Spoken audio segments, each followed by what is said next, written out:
Hi, this is Emerald and welcome to the Diamond Net, and today I'm going to talk to you about how to ground yourself in your subjective experience. Alright, so before I talk to you about grounding yourself in your subjective experience, I want to give you a couple of different perspectives on what grounding is.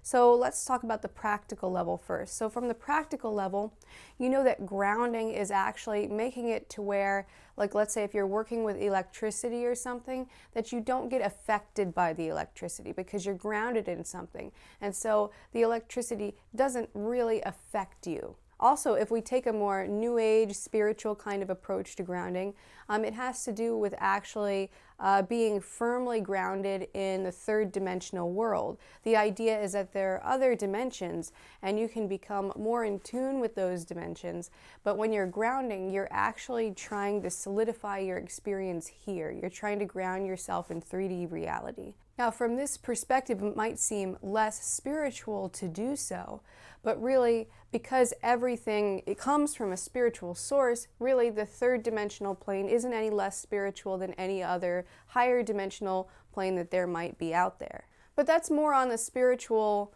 more new age sort of perspective. And I'll go into that in future videos. For me, that's more of a theoretical kind of topic. Now for me, I've experienced astral projection before, so if that is some other dimensional reality, I have experienced it. I just can't say beyond a shadow of a doubt that yes, that's definitely a different dimension. And so I tend to, when it comes to those topics, I talk about them more in a theoretical kind of way as opposed to one that's more grounded in firsthand experience. And I much prefer to talk about things grounded in firsthand experience, but talking about these different things that are for me theoretical can be helpful for understanding different perspectives relative to a certain topic. But I'll go ahead and I'll go into my definition of grounding for this particular video. So grounding in the subjective experience. So basically, what I mean by this is that you are firmly rooted in reality to the point where you're perceiving things exactly as they are, prior to the mind putting interpretations and labels and thoughts over the reality. And this can be actually quite difficult to do. So you have to think that the reality prior to interpretations is what we first experience when we come into the world as a baby, because we don't have these complex frameworks that we have and these ideas about how reality works because we really don't know anything. But what's really quite funny is that we never really know any more about this reality than we do as a baby. We kind of know how things work, but our intellect does not have the ability to wrap around what is and to grasp what is.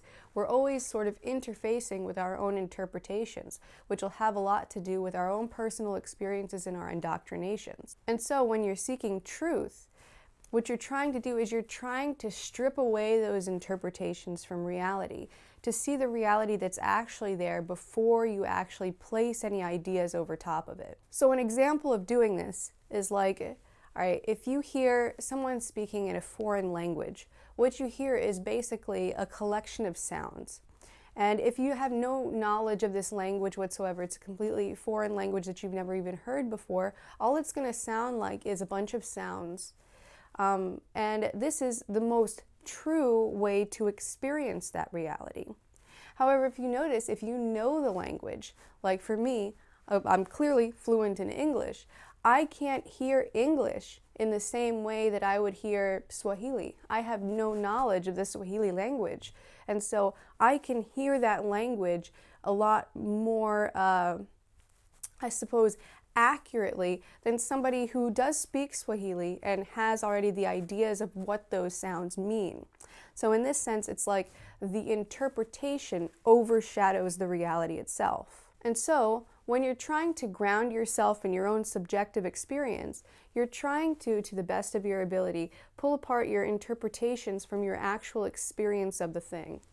And another example would be like for example, when I learned how to paint, you know, before I would try to paint like particular objects, like, oh, here's a desk, here's how a desk looks, oh, and here's my friend, and here's how she looks, and, you know, oh, this is what a wall looks like, this is what a car looks like. But that's a really unskillful way to paint if you're trying to paint realistically, because essentially, depending on what angle you're at, what the lighting looks like, which person you're painting, and basically moment by moment, everything is always in flux and always changing. So what you have to do is you have to be able to see what's going on here in reality as what it truly is. And what your visual plane consists of is shapes imbued with colors. So it's just shapes and colors. And so what you do when you're trying to paint realistically is you look at your reality as though it were just a flat plane, because that's essentially what you realize when you become skilled at realistic painting, is that your visual field is flat, and then you find the exact shapes and the exact colors and you try to match them in proportion on your canvas or on your piece of paper or whatever your surface area might be. So these are just two examples of really perceiving reality exactly as it is, your subjective reality, beyond your interpretations of it, and really before your interpretation happens. So the fact that it's very, very difficult to separate reality from interpretation actually affects a lot of people who are walking a spiritual path, because they start to learn things, certain esoteric truths, certain ideas like about oneness and about how there's no self and about how enlightenment is this way and that way. And there are a lot of ideas that come up. And when you learn about those things, it feels like you're making progress. But the pitfall here is that many people on the spiritual path don't realize they can never actually know beyond of a shadow of a doubt anything that isn't occurring to them right now in the present moment beyond interpretation.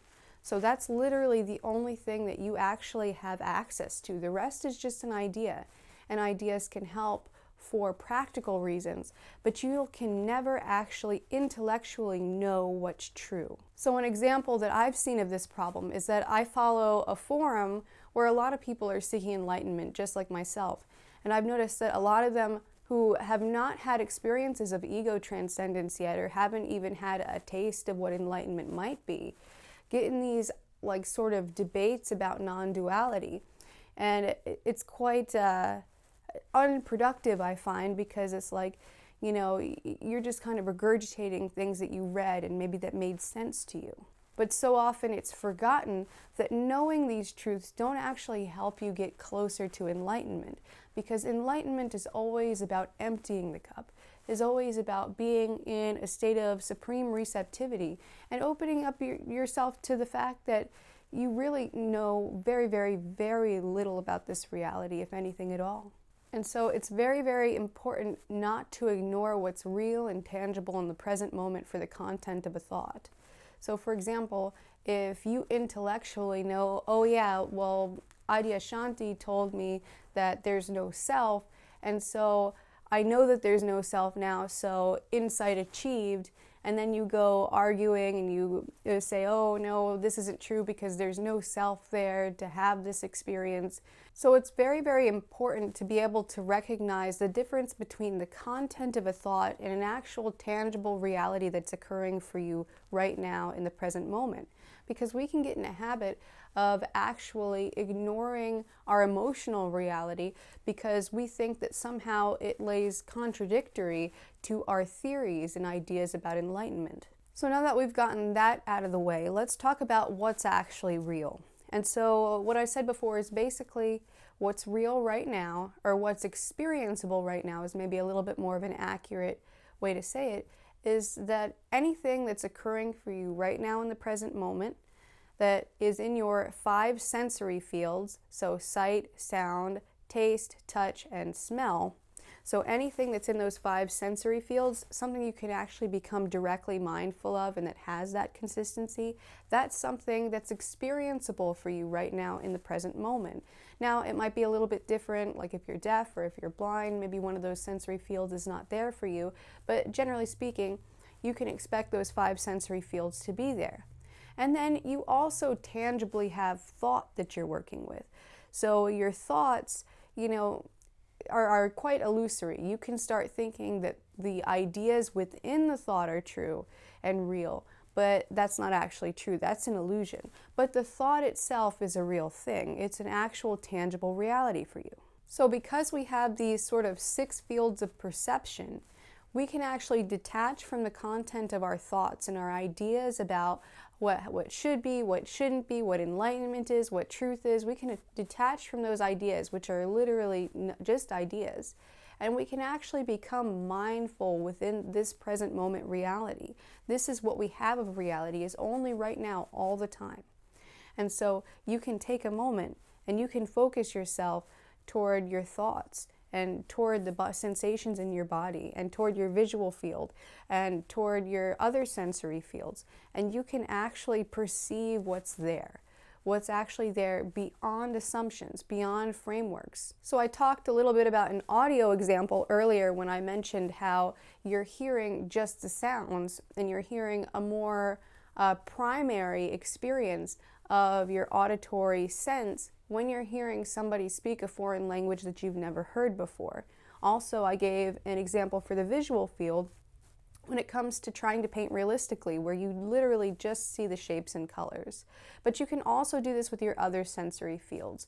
So for example, with your body sensations, if you really focus toward your body sensations, you'll notice that you arbitrarily tend to link your visual sense with your body sensations. So if I go like this, automatically I think that this visual sight of me doing this actually links consistently to the actual physical sensation.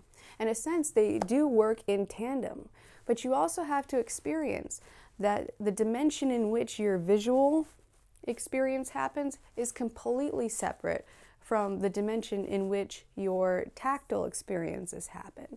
And so when you start to notice that, you can start to sort of pull apart the strands of reality and things become a lot more simple. And you can actually take stock of what's going on in each of those modes of perception because you're not adding them all together. Because what happens is they sort of exponentially sort of work off of one another, and it makes reality seem really complex and not understandable, really difficult to wrap your awareness around. So when we're able to sort of separate our reality out into these different sections, we can get a really clear idea of what's going on within each of those sections of reality. So with our other sensory fields, we also have taste and smell.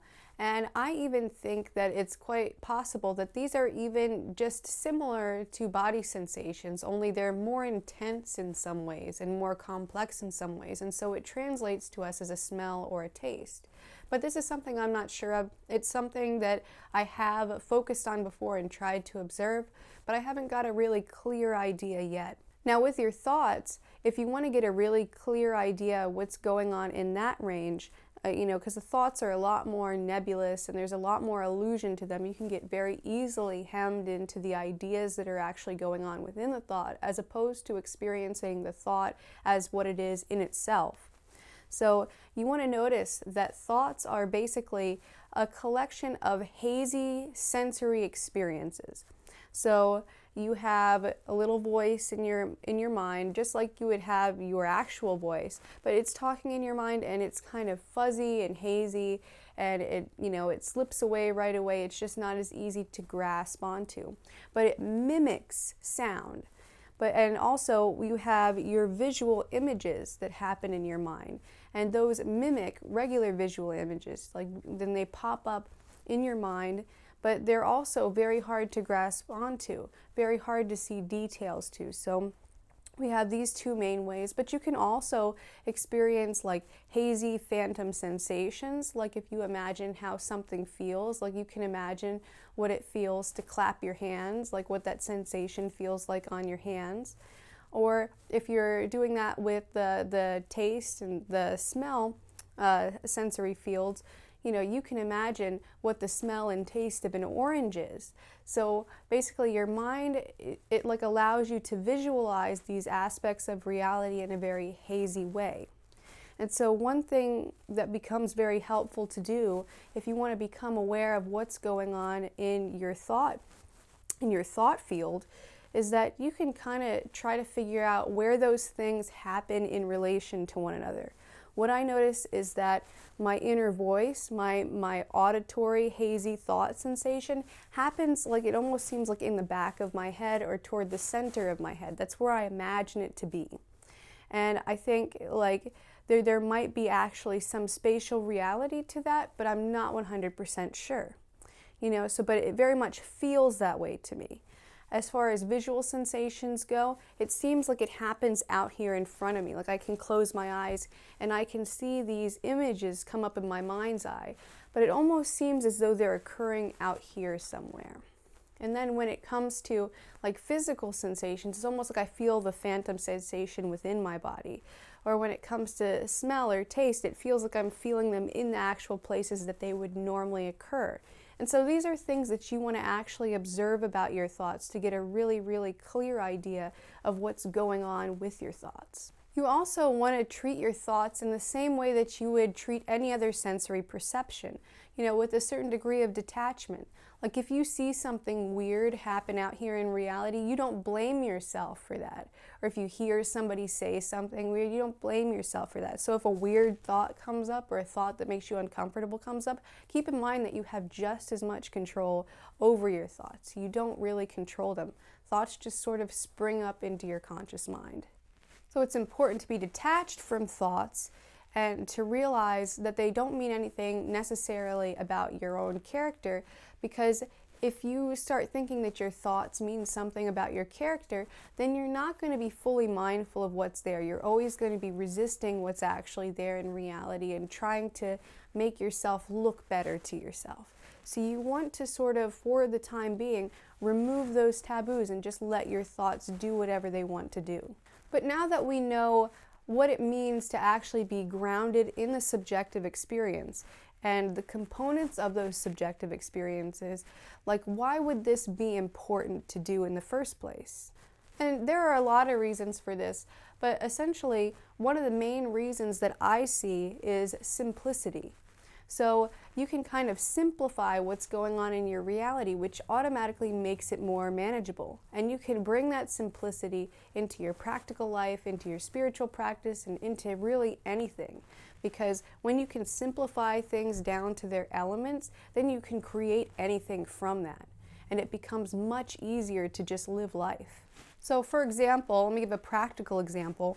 Like if you're just going about your daily life and you're experiencing the natural ups and downs of living in a society, if you are actually grounded in reality first, it's going to be a lot more difficult to actually sway you into doing something unwise.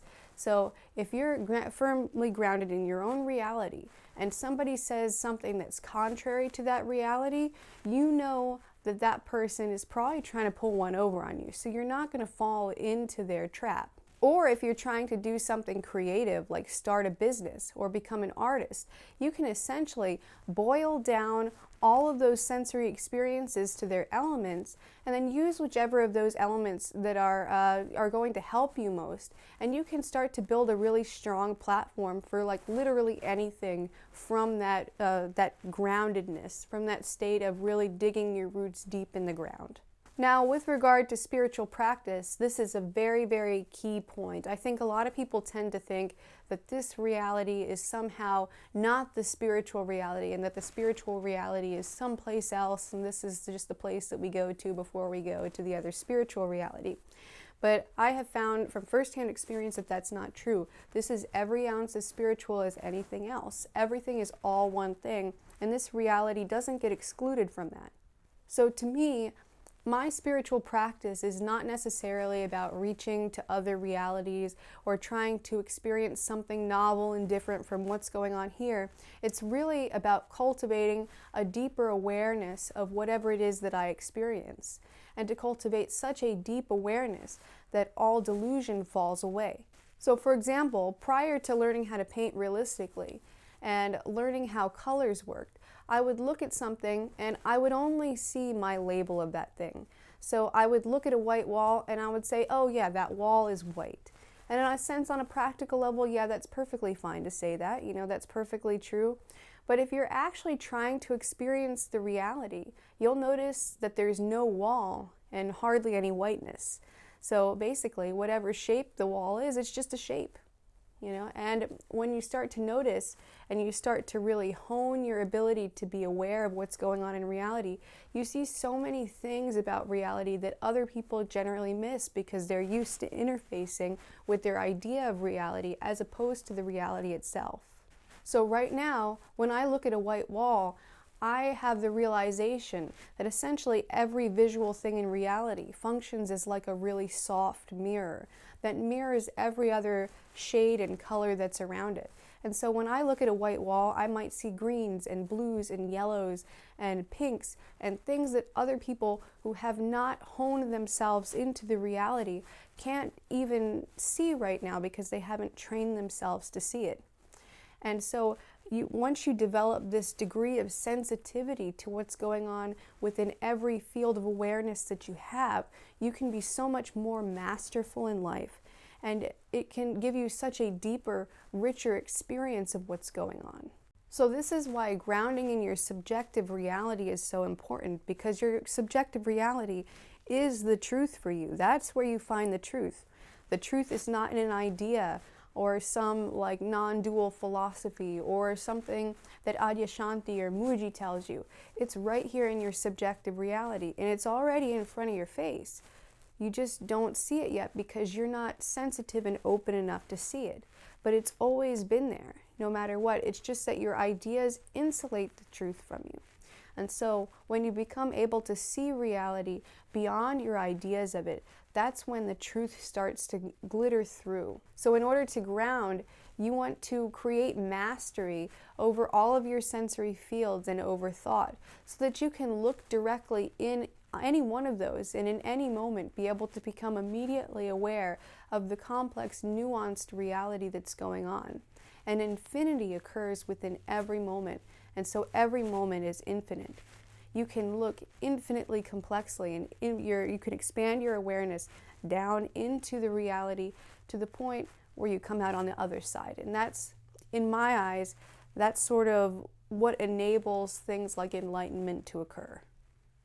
But even if enlightenment does not occur from that, it still is a much deeper, much more complete experience of reality than you would have otherwise had, because otherwise you would just be living and interfacing with your thoughts and never truly perceiving the reality that you live within. Also, I want to talk a little bit about emotion, which I just created a new video about that a couple weeks ago. So emotions are basically a combination of thoughts, the content of your thoughts, combined with physical sensations in the body. And so you can also create emotional mastery from mastering all of these various sensations. Because what happens is that your thoughts and the body sensations also mix together, which makes the emotions complex, and you don't know what level you can actually deal with it. And so usually people go around and around and around in their head. They don't know how to resolve their emotional problems because they're not looking on the level that the emotion's primarily occurring, which it occurs first as a body sensation.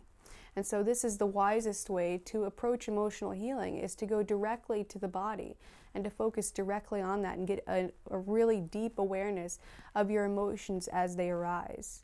So when you start to be able to focus on your experiences in a way that divides your modes of perception, and you tackle it one at a time, where you're just focusing on your visual field, you're focusing on your audio field, then you can actually be able to get real insights. What an insight is some realization that you've had as a result of a direct first-hand experience. So an example of a visual insight that I had was that all of the visual field is flat, it has no distance from me, it's all combinations of shapes imbued with colors. The same 5 colors in combination are used together, which are a result of the visual light spectrum. These are things that I learned in tandem with that. And also, everything in the visual field is one unified field. There's no separate objects in the visual field. So these are insights that I've had from that. You can cultivate these insights by learning to paint realistically, or just creating an observation practice of what's actually going on in reality. So really, my visual field is the only one that I truly feel that I have mastery over. I feel like I can do anything with the visual field. That is my web. The other ones I'm not as strong with. So the audio field I always had more trouble with because it doesn't quite sustain itself in the same way that the visual field does. So in a sense, the visual field changes every moment too, but the changes tend to be a lot more solid. Things don't change as quickly in the visual field as they do in the audio field, which is another insight. So the audio field, essentially things pop up real quick and they leave real quick before you can even really grasp hold on it. But if you want to try to cultivate that awareness, you can listen to some music and you could try to pick out like the sound of certain instruments. So if you hear a song, usually you're used to hearing it as some combination of musical instruments, but you can actually create more sensitivity to your audio field by saying, oh, okay, well, I hear guitar here, this is the guitar riff, and there's the bass, and there's the drums, and oh, there's somebody on a keyboard back here, you know, and really separating out those sounds from one another. Or maybe you can start to learn to play some music by ear where you're actually hearing the tonal differences happening. Because one insight that I've had relative to the audio field is that no matter where you start, it depends on relative distances. So if I'm playing do, re, mi, fa, sol, la, ti, do, I could play that from any key on the keyboard if I were playing it on a keyboard. So I don't have to go a direct octave up. I can play it from any place on the keyboard. If you want to do the same type of thing with your body sensations, you can focus on them. You can notice if there's like any movement within your body sensation, like do you feel any flowing or tingling or anything like that? Like where do they seem to occur in relation to each other? Is there actual space to your body sensations? You know, could you imagine that one body sensation is bigger than the other, or is size even a factor? Is size really maybe something more of the visual field, that it has to do more with that interaction? Notice that it is separate from the things of the visual field and the ideas that, oh, I have a body and a nose and hands and this and that. You know, you're just noticing really essentially just little sensation, almost like something that was just floating out in space. With regard to taste and smell, again, you can try to notice that, okay, maybe what is a taste, what is a smell, what makes a taste and smell different than a body sensation? You know, is there any difference, or is it just difference in intensity, or difference in the place that I feel it at, and so it has a different feel to it? You know, those type of things. So these senses are a little bit weaker than the others, but they still give you some interesting insights that can be gleaned from them. With thought, again, you want to start noticing, like spatially, where are these things occurring in relation to each other? Where are your mental images happening? Where are your mental talk happening? Where are these various things happening? What does it feel like to have a thought? You know, how do you separate out your awareness of what's going on in the thought from like what the actual thought is in itself? Where do thoughts come from? Where do they go to? Like, how long are they actually there for? Why is it not possible to grasp a hold of the thought? Can you actually notice the details of your mental images? Or is it to where it's too fuzzy, you can't even focus on any details? Like imagine a cartoon character that you know of face, like imagine Scooby-Doo's face. Can you actually imagine like what the actual drawing of Scooby-Doo looks like in this scenario? Or is it something that's just more hazy and sort of pieced together from ideas? So there are a lot of different observations that you can do relative to all of these fields to just give you more grounding in reality. So when you can become grounded in reality in this way, your focus and your sensitivity deepens, and you're also much more able to handle any situation that comes at you with sort of a sense of acceptance and also a sense of efficacy that you wouldn't have otherwise had because you're not confused or thrown off by the illusions. So that's all I have for you today. I hope that you enjoyed this video. If you did, go ahead, click the like button below and subscribe. But other than that, that's all I have for you. And until next time, keep becoming more you.